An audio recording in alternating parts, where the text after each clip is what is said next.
নমস্কার সবাইকে, গুরুজনকে প্রণাম। আজকে আমরা এই অনুষ্ঠানের মাধ্যমে মকর রাশির সাপ্তাহিক রাশিফল জানবো।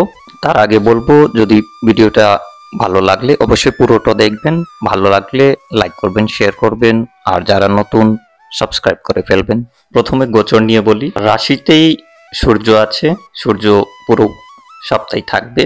আর শনি রাশির দ্বিতীয় কুম্ভে শনিও আছে, রাশির তৃতীয় মানে মীন ঘরে রাহু আছে, চতুর্থে বৃহস্পতি মেষ রাশিতে, আর ভাগ্যস্থানে নবমে কেতু, বুধ দ্বাদশে, মঙ্গল দ্বাদশে, শুক্র দ্বাদশে। প্রথমে ব্যবসা নিয়ে, কর্মজীবন নিয়ে বলি। প্রথম সপ্তাহের প্রথম দিনটা আপনার ব্যবসার দিকে খুব ভালো যাবে না, কিন্তু নিজেকে ঠিক রাখতে হবে, হেলথের দিকেও ধ্যান দিতে হবে। যারা ইম্পোর্ট এক্সপোর্টের বিজনেস করতেছেন ওরার জন্য প্রথম দিন 29 তারিখ ভালোই যাবে, কোনো বড় ডিল হতে পারে। মঙ্গলবার থেকে বুধবার অবধি আপনার দেখা যাচ্ছে ভাগ্যর কোথাও সাথ আছে, কিন্তু একটা বিড়ম্বনা থাকবে ভাগ্যতে। আর আপনার মনোবৃত্তি কিছু ডিপ্রেশনের মতন আছে, দেখা যাচ্ছে মনকে জোর দিতে হবে, পাওয়ার দিতে হবে, তাহলে কাজটা ভালোই হবে, ব্যবসার দিকে ভালো উন্নতি হতে পারে, কিন্তু আপনার মন তাগড়া করতে হবে। যারা প্রফেশনালি কাজ করতেছেন, কোথাও জব করতেছেন, ওরাকেও বলবো যে প্রথম বুধবার অবধি আপনাকে নিজে মনটাকে স্ট্রং রাখতে হবে এবং শরীর স্বাস্থ্যর দিকে খুব খেয়াল রাখতে হবে। বৃহস্পতিবার থেকে শনিবার অবধি খুবই ভালো সময় যাবে, ব্যবসার ক্ষেত্রেও যাবে, কর্মজীবনের ক্ষেত্রেও যাবে, পড়াশোনার ক্ষেত্রেও যাবে। যেহেতু জীব যোগ হচ্ছে, গুরু চন্দ্র সপ্তম দৃষ্টিতে থাকবে, চন্দ্র দশমে থাকবে, সপ্তমপতি দশমে থাকা ব্যবসার ক্ষেত্রে ভালো, বৃহস্পতির দৃষ্টিও থাকবে, সেজন্য এই সময়টা খুবই ভালো যাবে। কর্মক্ষেত্রে বলেন, ব্যবসার ক্ষেত্রে বলেন, ভালো সময় দেখা যাচ্ছে, যেহেতু সূর্য কেন্দ্রতেই আছে। বৃহস্পতিবার বুধও রাশিতে আসবে, ভাগ্যবতী রাশিতে আসা এটাও উত্তম। এই সময়টা অতি উত্তম থাকে। সঙ্গে বলবো, যারা এক্সপোর্ট ইম্পোর্ট বিদেশ থেকে কোনো রকমের লিঙ্ক রাখেন কাজের ক্ষেত্রে, ওরার জন্য মোটামুটি ভালো সময়, বিদেশি আয় হবার সম্ভাবনা আছে। যারা শিক্ষা ক্ষেত্রে কাজ করেন বা মেডিকেল লাইনে কাজ করেন, ওরার জন্য এই সময়টা ভালো যাবে। এখন পারিবারিক জীবন নিয়ে বলি, বৈবাহিক জীবন নিয়ে বলি।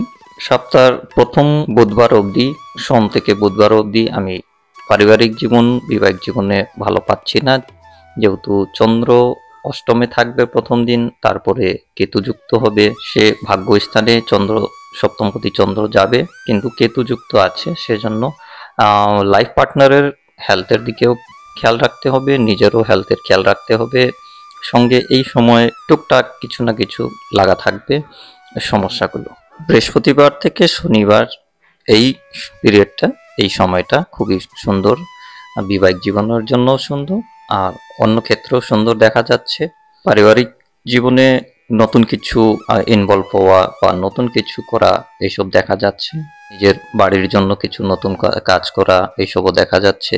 এখন প্রেম জীবন নিয়ে বলি। যারা প্রেম জীবনে আছেন, প্রেম জীবনের ক্ষেত্রে আমি বলবো এই পুরো সপ্তাহে যে আপনি আবেগে কোনো কাজ করবেন না, খুব শান্ত মাথায় কাজ করবেন, খুব শান্ত মাথায় চলবেন, যেহেতু কোনো না কোনো আপনি ভুল করে ফেললেন, এটা দেখা যাচ্ছে। ভুল বুঝাবুঝি, আপনিই ভুল বুঝলেন, এটাও হতে পারে, কোনো ভুল স্টেপও নিতে পারেন, সেজন্য খুব সামলে। এখন এডুকেশন নিয়ে বলি। এডুকেশনের দৃষ্টিতে সময়টা খারাপ না, ভালোই দেখা যাচ্ছে, যেহেতু বৃহস্পতি চতুর্থে আছে। আর বলবো, শুধু নিজের শরীর স্বাস্থ্য নিয়ে একটু চিন্তা থাকতে পারে, এদিকে খেয়াল রাখতে হবে, তাহলে এডুকেশনও ভালোই থাকবে। উচ্চশিক্ষা ক্ষেত্রে বিদেশ যাওয়ার সম্ভাবনাও দেখা যাচ্ছে। হ্যাঁ, এডুকেশনাল দৃষ্টিতে দেখা যাচ্ছে খরচ হওয়ার সম্ভাবনা আছে, খরচ ভালো রকম খরচ হওয়ার একটা সম্ভাবনা দেখা যাচ্ছে। আর বলবো, ভ্রমণের ক্ষেত্রে বেশি সময় না দেওয়াটা ভালো, যাতে পড়াশোনাতে কোনো বাধা না আসুক, যেহেতু ঘুরতে যাওয়ার সম্ভাবনা আছে, এরকম একটা সিচুয়েশনও আসবে যে এদিক ওদিক ঘুরতে যাওয়া। এখন শরীর স্বাস্থ্য নিয়ে বলি, হেলথ নিয়ে বলি। প্রথমে বলি, চোট লাগার একটা সম্ভাবনা আছে। যারা বাইক চালান, গাড়ি ঘোড়া চালান, ওরার জন্য এটা খুব সময়টা সাবধানে চালাবারই আছে।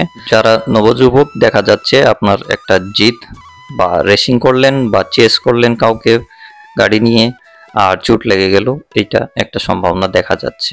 অ্যাগ্রেসিভলি কোনো কাজ করাটা ঠিক হবে না। সঙ্গে বলবো জেদ নিয়ে কোনো রকমের কাজ করবেন না, খুব স্পিডে কোনো রকমের কাজ করাটা ঠিক হবে না, যাতে চোট লাগে যায় বা এরকমও হতে পারে কোনো কাজ ভুল হয়ে গেল, পরবর্তী আপনাকে খরচ করতে হবে ওই কাজের জন্য।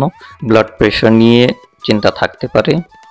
আর সপ্তাহের প্রথম বুধবার অবধি আমি বলবো বাবার শরীর স্বাস্থ্য নিয়ে একটু চিন্তা থাকবে। উপায়ের মাধ্যম বলবো শিব ঠাকুরকে পুজো করা, শিব ঠাকুরের মন্ত্র জাপ করা, এটা খুবই উত্তম থাকবে।